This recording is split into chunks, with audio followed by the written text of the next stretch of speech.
we have our own establishment, and I'm looking to open another one, and just see what direction the business can take as well. So for me, that was, that was fun doing that the last couple of years, because it was like, I love creating new ideas. I love creating something out of nothing. And that's where my desire to even have like a business brand development company even came about, because I just love being able to create ideas and turn them into reality or Yeah, success yeah. stories, or even do that for other people.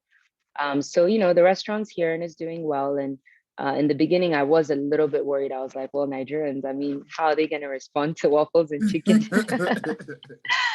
But I thought, hey, I mean, it's niche, right? So everyone would know that you want a waffle, you're gonna have to come to me. You're gonna have to come here, and that was what the business ended up becoming. So it's basically like a whole day breakfast place. You can come by like 7 p.m. and have waffles and chicken and eggs and turkey bacon and all that stuff. So yeah, it's fun for me. I wouldn't say the food business is a passion per se, but I would say that entrepreneurship in general would really test you and develop you as a business person. It will take you completely out of your comfort zone if you're doing it the right way, and help you develop a lot of skills that you may not have realized that you had. And for me, one of those skills was definitely in brand development and in digital marketing as well, and just communications, and being able to just sell my business um, and really put myself out there. So yeah. That's powerful how you're able to turn ideas into reality, because a lot of us in this world, we have all kind of great ideas, bright ideas, but they remain ideas I know, because a lot yeah. of people put in the effort to make it materialize. SWA Sports. What does the SWA stand for, and what's the motivation behind that? SWA means Superwoman Aisha. And Hmm. the idea behind calling myself a superwoman is just because of the way that I've always lived my life. I'm always doing more than one thing at a time. I'm like all over the place. And I kind of love it, because I love being productive and I love networking, and I really do enjoy making impact. So I juggle between getting involved somehow with a little bit of charity work, volunteer work here and there, running my businesses, getting involved in a lot of youth empowerment, women empowerment activities. I try to be as engaging as possible and just use my time while I still have it, my energy while I still have it, to just, um, speak for the people that are not being spoken for, speak for more Arewa women. We call ourselves from Northern Nigeria Arewa people. Arewa just means Northern Nigeria. So, speak for more Arewa women, speak for more Muslim women, speak for more Black women. Um, and and this is really what my life's agenda is. If we're talking purpose, my life's purpose is define the norm in whatever form that takes. And I want to be able to reflect that in my work. I love being able to be a woman in sports now. I love being able to organize sports events that cater to the promotion of grassroots athletes. I love having really big dreams and envisioning building huge arenas here in Nigeria and sports facilities that cater to young people that want to consider careers in sports. I love talking about the problems, because by talking about the problems, then we're on the road to finding the solution. So there's a lot of things that we need to consider in the rehabilitation of the Nigerian sports industry. And one of those things is job opportunities. And it's not just for the athletes, but we need to also talk about how much we need sports lawyers and sports doctors and, even people in psychology and people in merchandising, people in branding, people in ticketing, just everybody that covers the whole ecosystem that would require the ecosystem to work. We need people to fill in those gaps. And without those people, it doesn't matter what I'm doing or what anybody else is doing, there's always going to be a missing piece. So by talking more about it, then we can have people step up and say, okay, you know what, I'm going to take a course.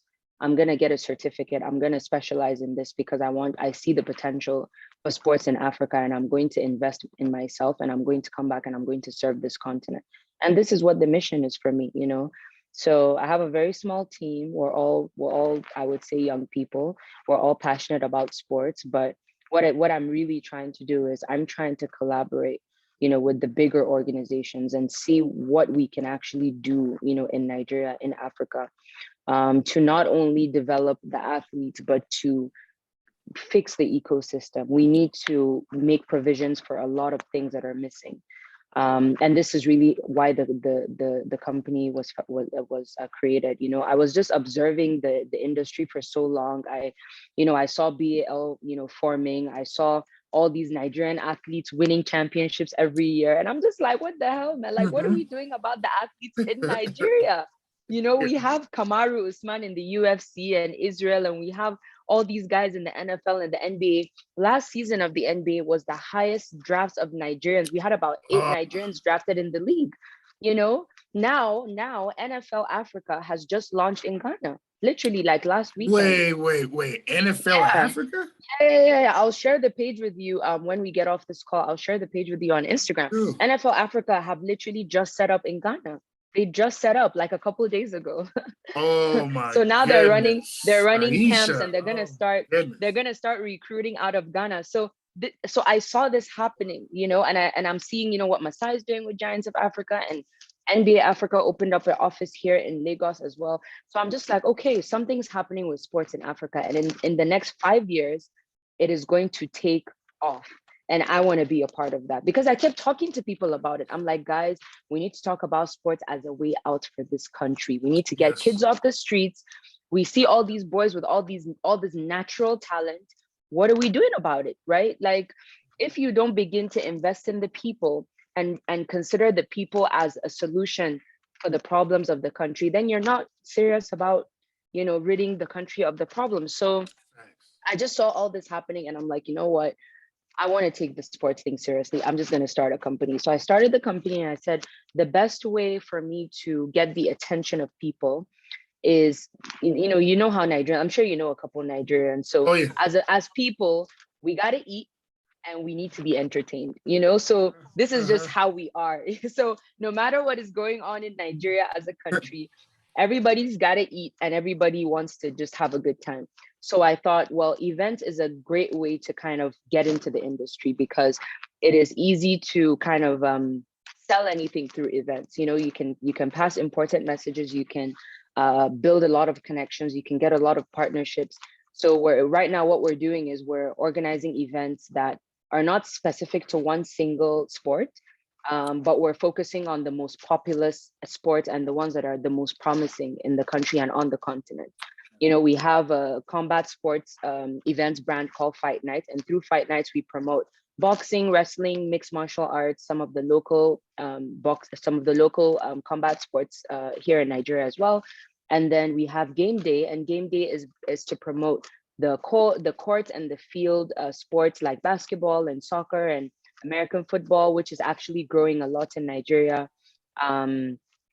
Archery, rugby, so many things that are just happening, so this is what we're trying to do. We're trying to create a community of stakeholders. We want to get the attention of people that are really looking to invest in Africa, and we want to say, listen, we have a plan, come and collaborate with us, come and invest in us, or come and support us, and together we can actually do great things. We can give potential athletes better lives. We can get kids off the streets. We can build facilities, and this is basically the whole concept. Man, yeah, give me goosebumps again. Oh my goodness, I want to be a part of this. This is lovely. Remember speaking with African businesswoman. She also had a sports background. She was a former athlete. She's from, I believe, Kenya. Her name is Cynthia Mumbo. And I was telling her how, I want to be a part of the new wave of youth being developed in different sports to give them opportunities. And I was talking about how we need more training equipment, and especially in the rural parts of the African continent. And she posed a question that kind of like really enlightened me. She was like, why import portable basketball hoops to Africa? Why import weighted training vests when you can teach the people back home how to make them so they can make it for themselves rather than paying, foreign countries to import all of this. And, as you were speaking, that kind of came into my mind as far as investing in our own resources, whether it be a material resource or actually human resources. We are our own resources. We can invest in that moving forward. So that's beautiful. Yeah, 100%, 100%. I actually never thought about that. Potentially building equipment and, all these accessories here, but that's a Yeah. really good point, and I think it's a great idea as well.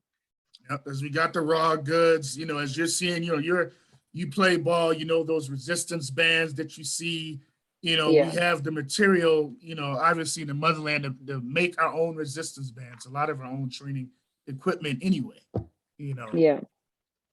Now, moving forward, Aisha, with each guest, we want to kind of create like a little guideline for our youth as well, as far as like goal setting.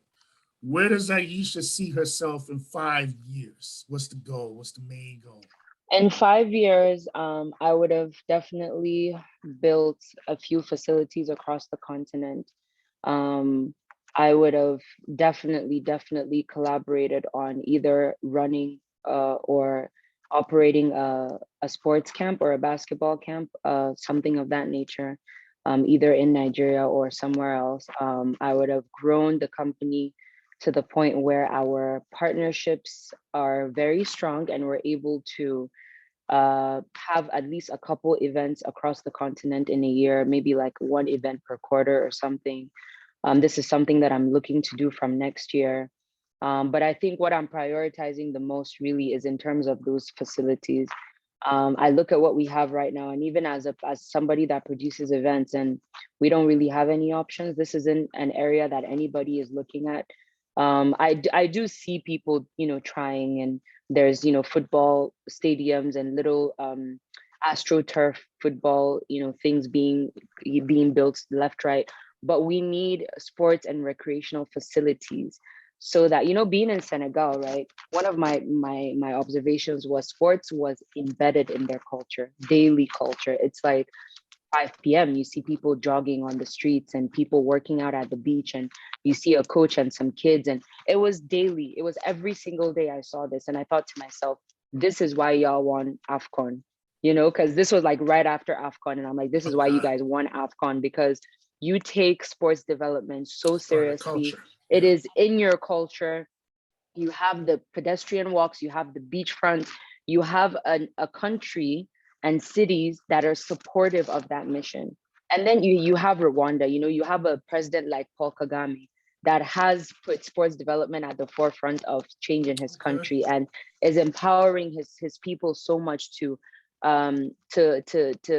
change, every single thing from, what the country's gone through to a place of strength and, tourism, the beauty, just showcasing the beauty of the country and the raw talents that, what we're saying about preserving raw talent and resources. They're doing that in Rwanda, but because of the leadership, so as much as we're on a mission to use sports as a tool for sustainable growth and development, we also have to call out leaders that are not really stepping up, and we need to demand for leaders that will care about human capital and care about the lives of people and using sports as a tool to get us, out of difficult situations. So it's a lot of work, and in the next 5 years I really want to be able to just have on my side the best of people in the public sector, the best of people in the private sector, the best of people in the US and the UK and across this continent that believe in this agenda and say, okay, let's collaborate and let's do this and let's do it regularly. And this is really what it is, so I can't really give you specifics because I would love to just